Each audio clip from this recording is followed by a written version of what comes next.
Your honour, पिछले 5 साल में इस केस में जो संघर्ष चला है उसमें हम सब ने कानून के बड़े बड़े जानकारों को देखा और सुना। कोई जमानत के लिए लड़ा तो कोई केस लड़ा। अब जब फैसला गिल्टी और नॉट गिल्टी, इनोसेंट और कल्प्रिट जैसी बातों के आगे आके खड़ा हो चुका है, इसे सही दिशा मिलना बहुत जरूरी है।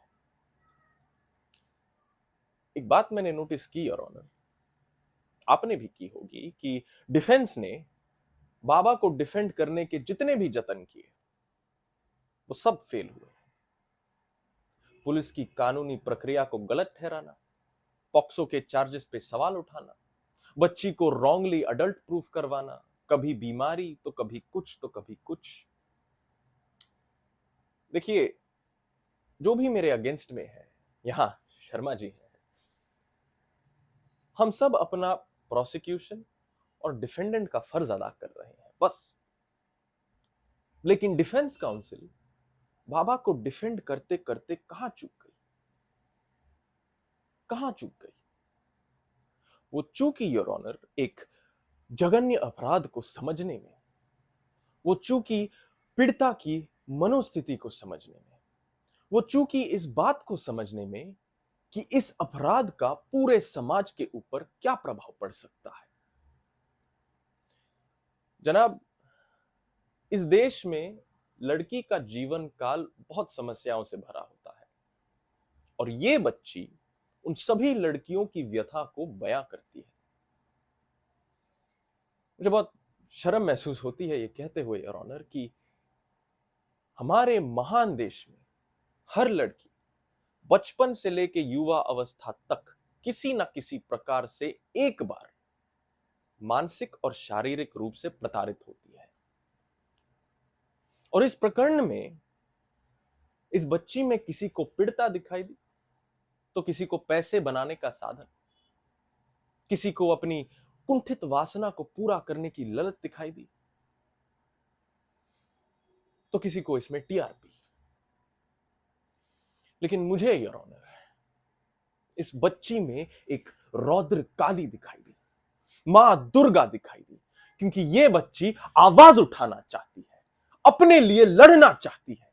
ये बच्ची उन सभी बच्चियों की उम्मीद है जो आपके वर्डिक्ट पे अपना आंख गड़ाए हुए बैठी है इस बिल्डिंग के बाहर। लेकिन हमारे डिफेंस काउंसिल के लिए ये पूरा केस घूम फिर के धर्म धर्म धर्म धर्म धर्म और धर्म से बढ़कर कुछ नहीं। अगर धर्म ही सब कुछ है योर ऑनर, तो मैं भी एक कहानी के साथ इसका समापन करना चाहूंगा। आप सबने रामायण के बारे में तो सुना होगा, आपने सुना ही होगा जब प्रभु श्री राम ने युद्ध में रावण का वध किया था तो मरने के पश्चात रावण को मोक्ष की प्राप्ति नहीं मिली थी।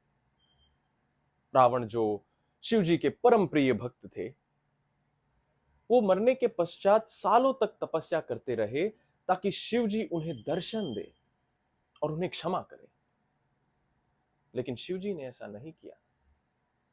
ये सब पार्वती जी से देखा नहीं गया और वो दौड़ते हुए शिव जी के पास गई और बोली, हे प्रभु, आप इतने कठोर कैसे हो सकते हैं? रावण जैसे अपने परम प्रिय भक्त को आप दर्शन क्यों नहीं देते, उसे क्षमा क्यों नहीं करते? तो इस पर शिव जी मंद मंद मुस्काए और बोले, हे पार्वती, इस संसार में कुकर्म को 3 भागों में बांटा गया है। पहला पाप जो इंसान जाने अनजाने में करता है, जिसका निवारण प्रायश्चित करके या माफी मांग के या किसी और तरीके से हो सकता है। दूसरा कुकर्म अति पाप के रूप में जाना जाता है, जैसे हत्या, अपहरण और जघन्य अपराध। उनकी भी कुछ हद तक माफी संभव है। लेकिन तीसरा कुकर्म वो महापाप के रूप में जाना जाता है, जिसकी कोई माफी नहीं है।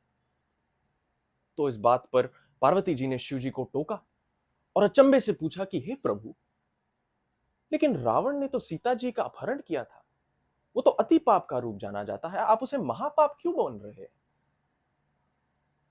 तो शिव जी मंद मंद मुस्काए और बोले, हे पार्वती, जिस पाप का प्रभाव पूरे संसार की मानवता और प्रभुता पर सदियों तक रहेगा, वो महापाप के अंतर्गत आता है। मैं रावण को माफ कर देता अगर उसने रावण बनकर सीता का अपहरण किया होता, लेकिन उसने एक साधु का भेष धारण किया, जिसका प्रभाव पूरे संसार के साधुत्व और सनातन पर सदियों तक रहेगा, जिसकी कोई माफी नहीं है। और ये रावण है, रावण। इसे कतई नहीं छोड़ा जाना चाहिए। इसने गुरु भक्ति के साथ विश्वासघात किया है, मासूम बच्चों के साथ विश्वासघात किया है, इसने मेरे और हम सब के महादेव के साथ विश्वासघात किया है, उनका नाम इस्तेमाल कर एक जघन्य अपराध किया है। I claim a death penalty.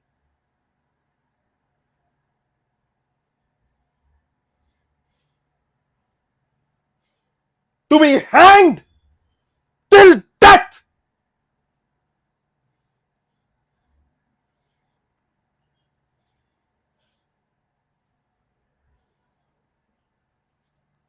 Sorry, आवाज सूची।